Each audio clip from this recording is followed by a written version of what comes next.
Welcome to the Human Capital Innovations Podcast, your go-to source for personal, professional, and organizational growth and development. We hope you tune in often for all things people management, organizational development and change, organizational leadership, and social impact related. Maximize your personal and organizational potential with Human Capital Innovations Podcast.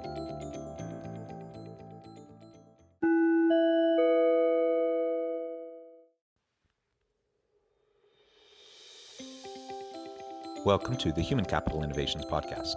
In this HCI podcast episode, I talk with Malik Parek about the future of work and 5 things you can do to future-proof careers and companies.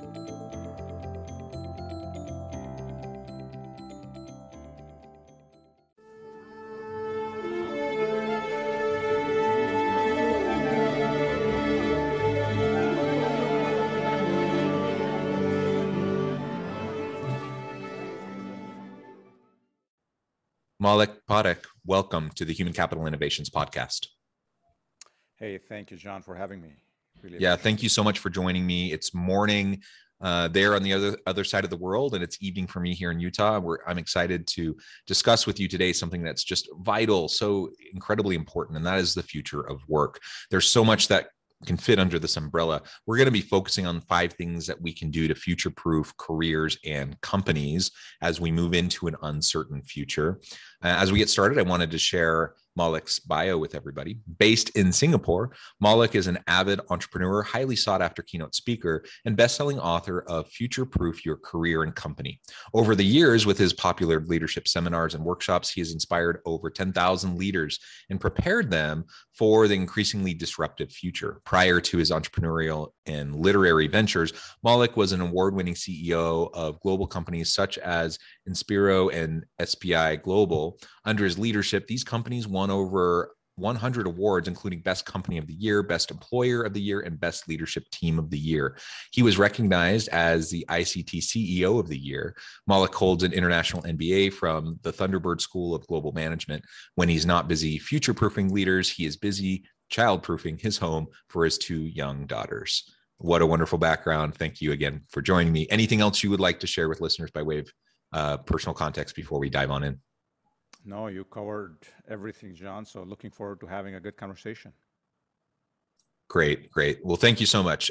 So as we get started, let's kind of frame things up generally with this conversation around the future of work. Why is the next decade shaping up to be one of the most disruptive of all time, and what does that mean for the future of work? Yeah, when you look around, John, nowadays, everybody's very busy with what's happening with COVID-19 and the havoc it has created within different countries, and especially within the business community. But because we are so focused on what's happening with COVID-19, we tend to take our eyes off of the threats and some of the potential dangers that are lurking just behind the horizon.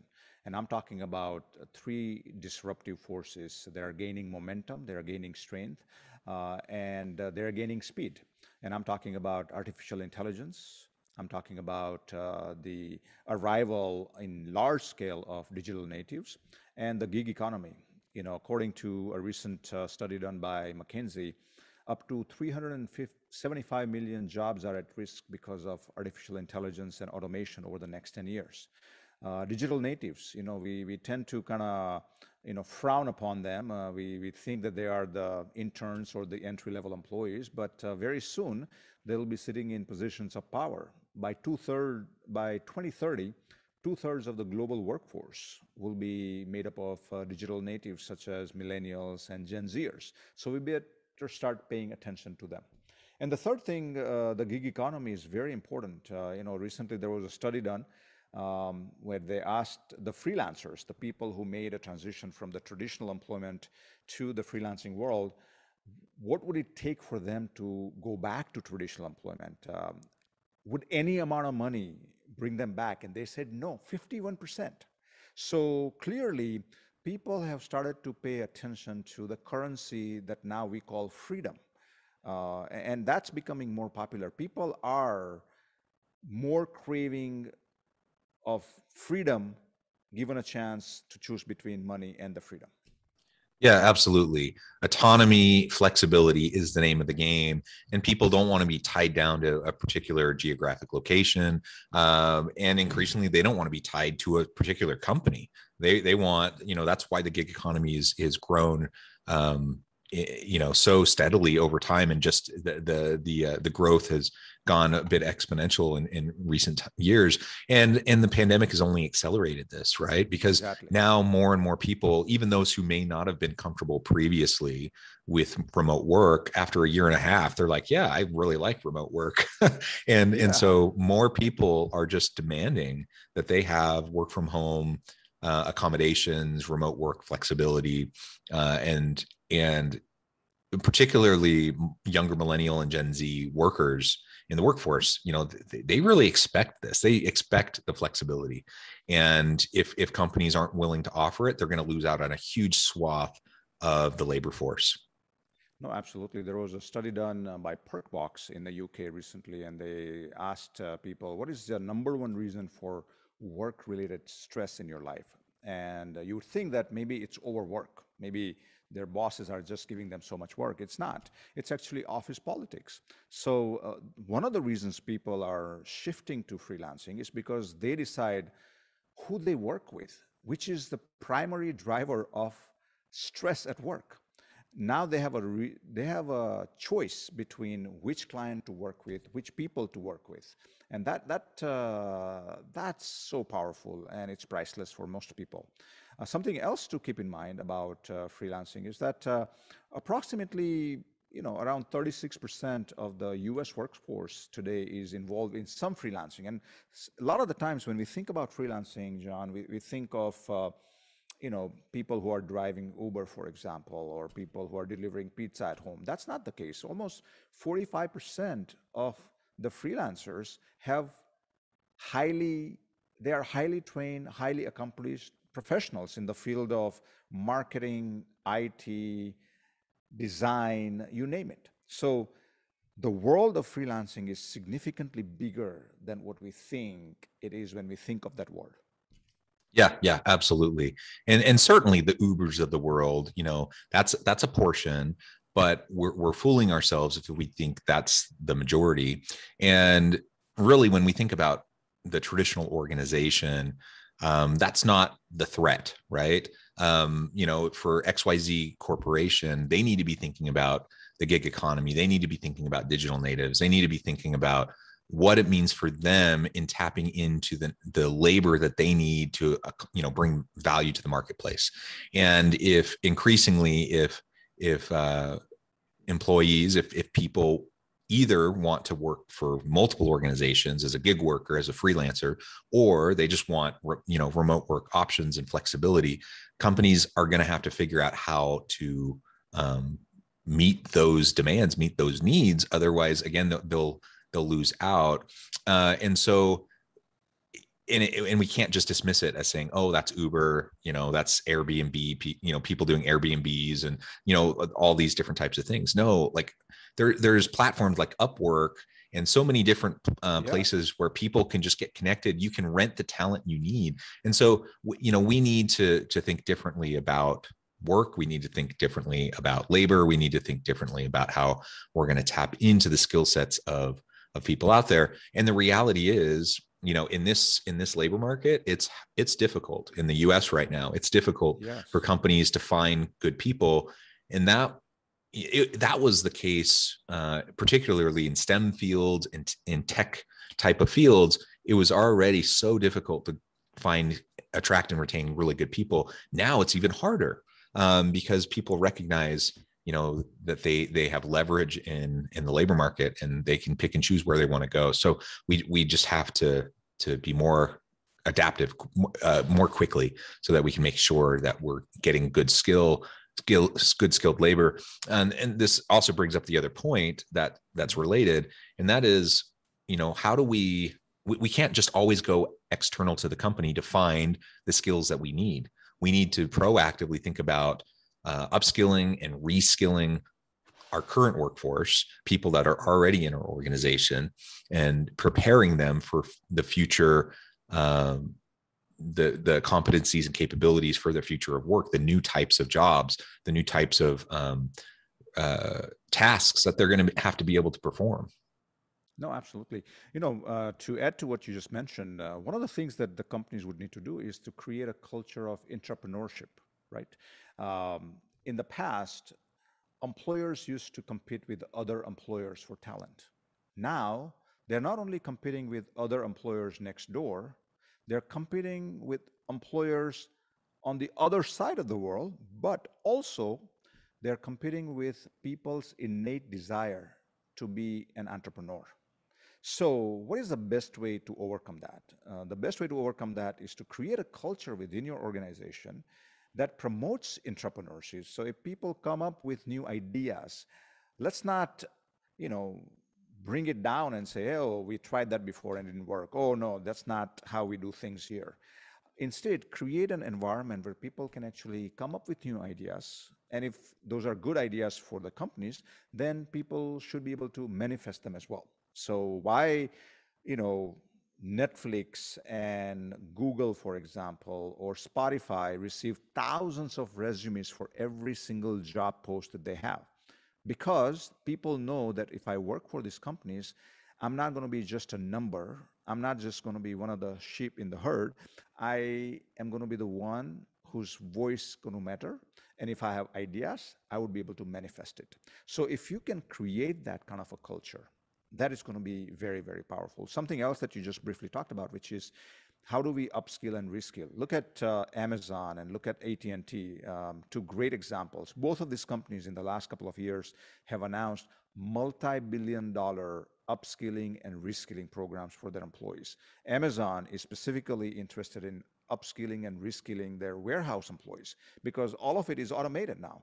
So a lot of these employees have an opportunity to learn new technical skills, learn coding skills, the skills that Amazon needs.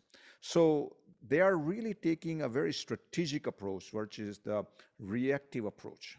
They are kind of planning their human resources strategy, their upskilling strategy over the next 10 years. AT&T is doing the same thing. Majority of their employees just until recently were focused on hardware jobs. But guess what? The world is shifting to software in the telecommunications. So now they are in a process of upskilling and reskilling their employees who only knew how to work on the hardware. And now they're training them to do other things in the organization that they need. So every company would need to look at their reskilling and upskilling strategy. A lot of the times I have been a CEO myself, and it's very easy as a CEO to put the learning and development department the farthest from you. It becomes kind of your lowest priority because it's a cost center. No longer. It has to be part of your revenue center because unless you upskill and reskill employees, you won't be able to survive. You won't be able to thrive in the next disruptive decade.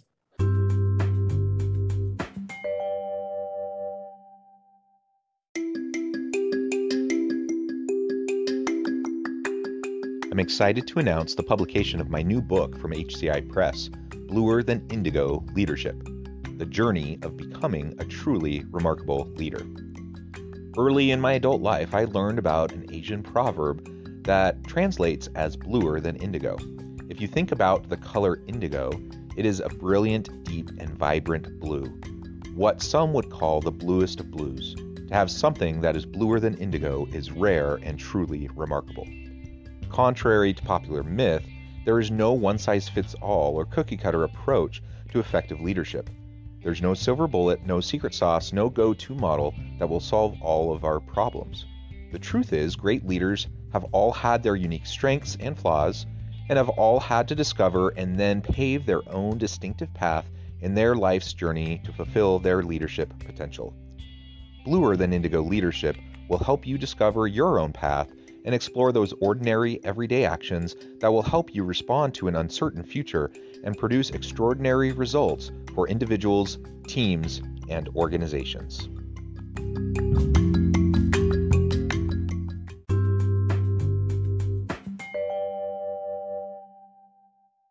So just in the last couple minutes, you've laid out several different types of characteristics or traits of the future looking organization for companies to be successful in the future of work.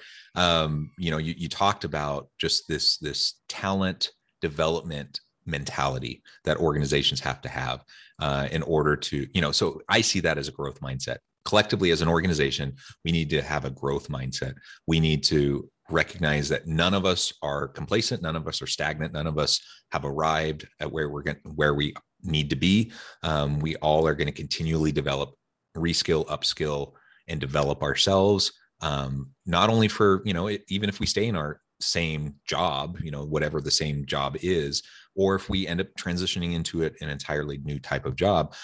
So that kind of future oriented growth mindset kind of trait, I think, is super, super important.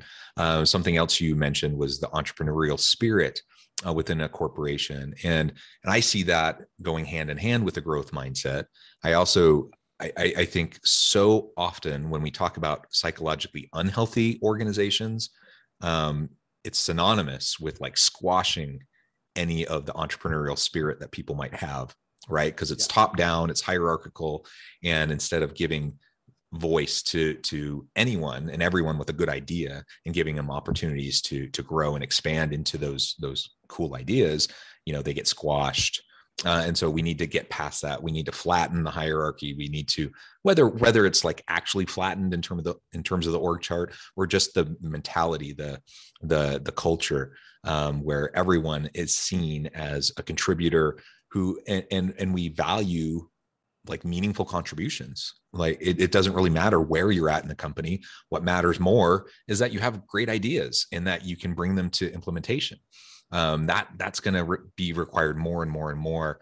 Another piece of this, and it's kind of been tied into what you've been saying, but I think we need companies in the future of work, in the future economy, we need companies that connect their vision, their mission, their purpose to the meaning, purpose, fulfillment of the individuals working for the organization.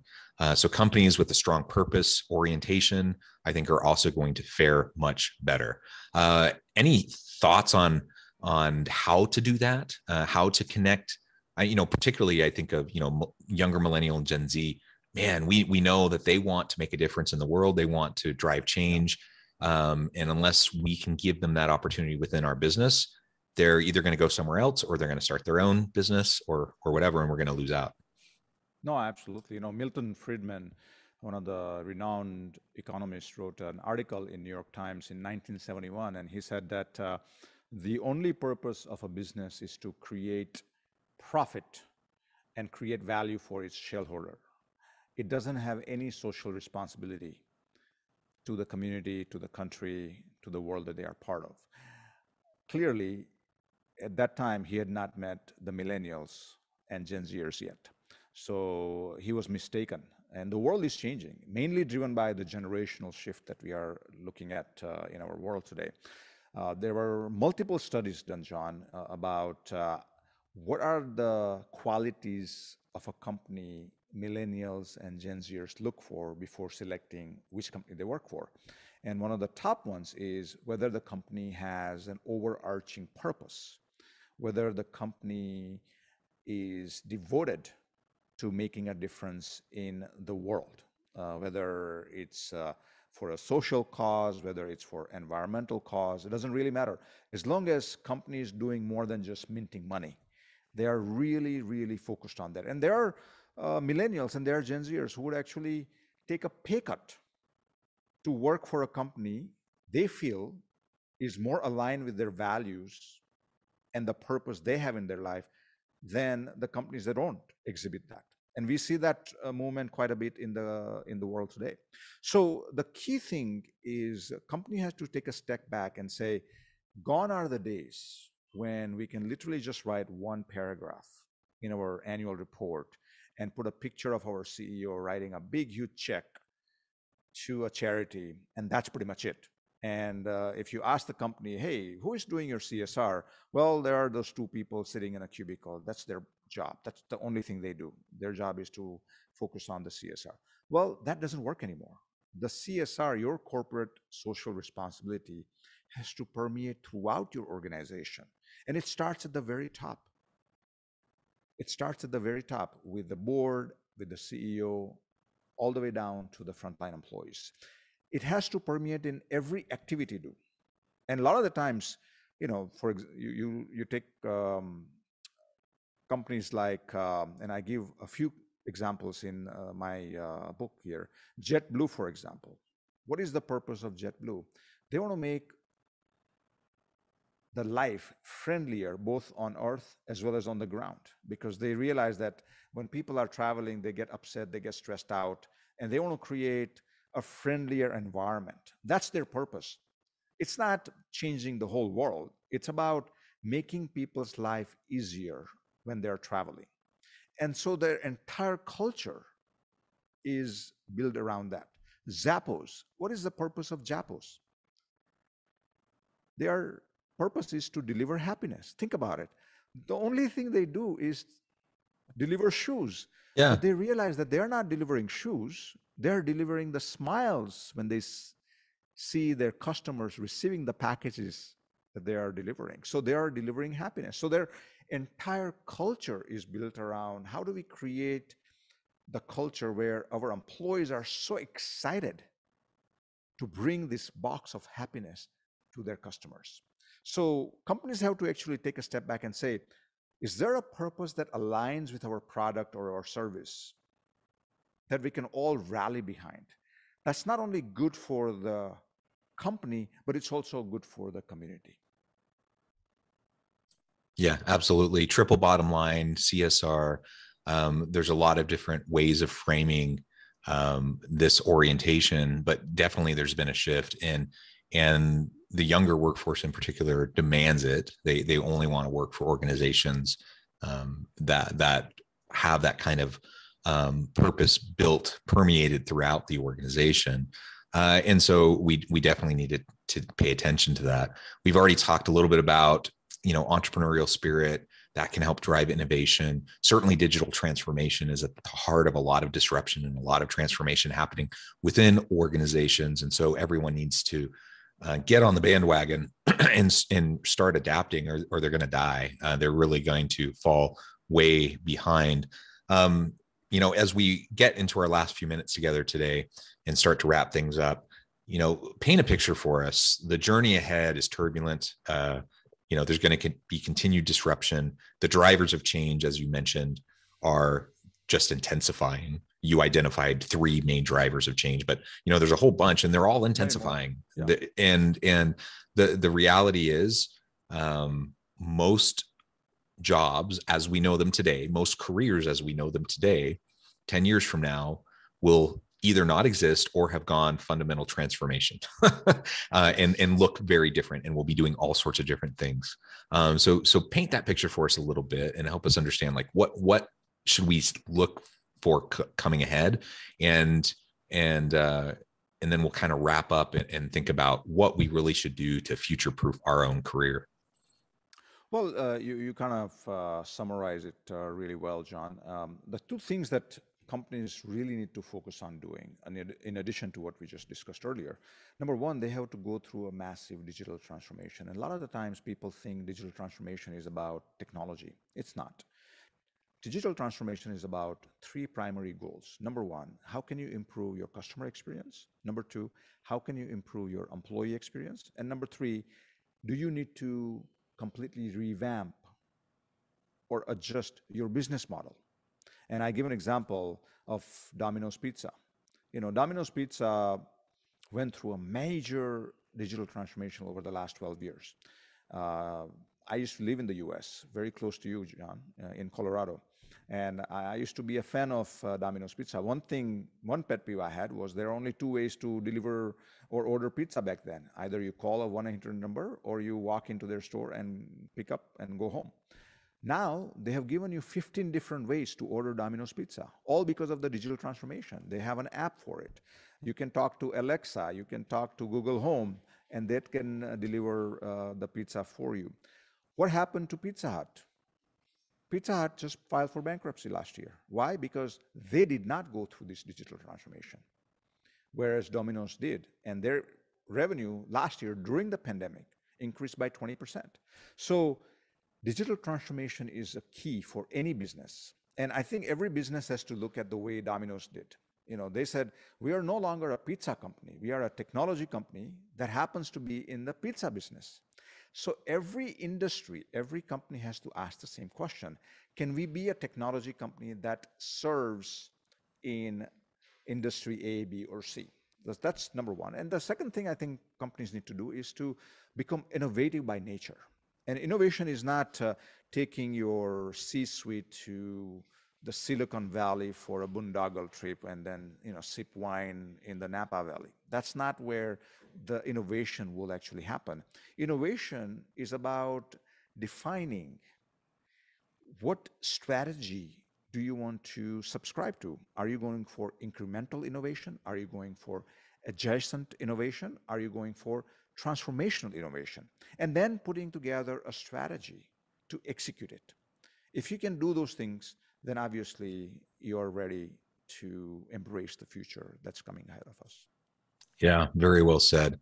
Well, Malik, it has been a real pleasure. The time has flown by. So many wonderful insights. I think we could continue on and on and on, and this discussion could be never ending. But to be respectful of your time and to let you get on with your day, I do want to get things wrapped up. But before we close, I wanted to give you a chance to share with listeners how they can get connected with you, find out more about your work, and then give us a final word on the topic for today.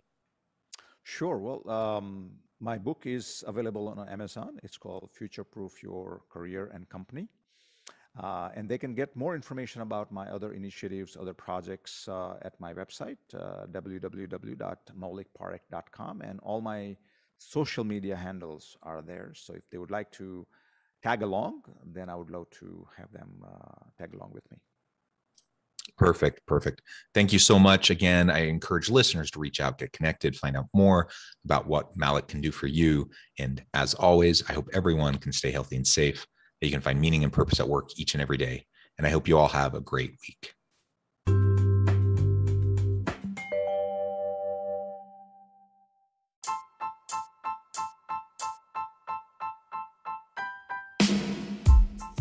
The alchemy of truly remarkable leadership. Ordinary, everyday actions that produce extraordinary results. Consider how the nature of work has shifted over the past 50 years. With increased globalization, rapid technological advancement, and the shift in economic composition, the average job of today looks very different than the average job of 50 years ago. What will the jobs and organizations of tomorrow look like?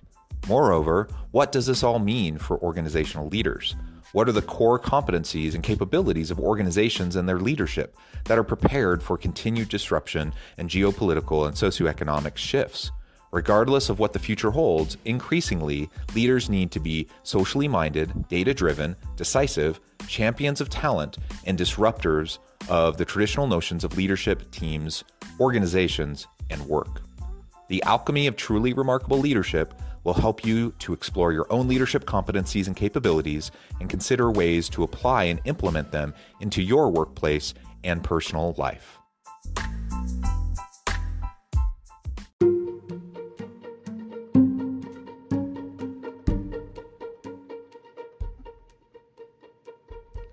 Check out Human Capital Innovations magazine, Human Capital Leadership.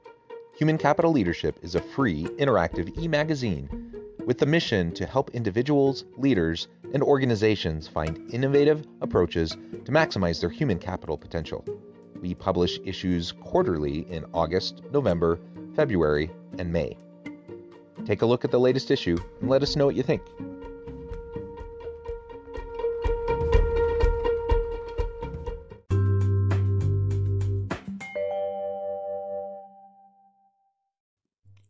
Thanks again for joining us for this episode of the Human Capital Innovations Podcast. I hope you stay healthy and safe and that you have a great week.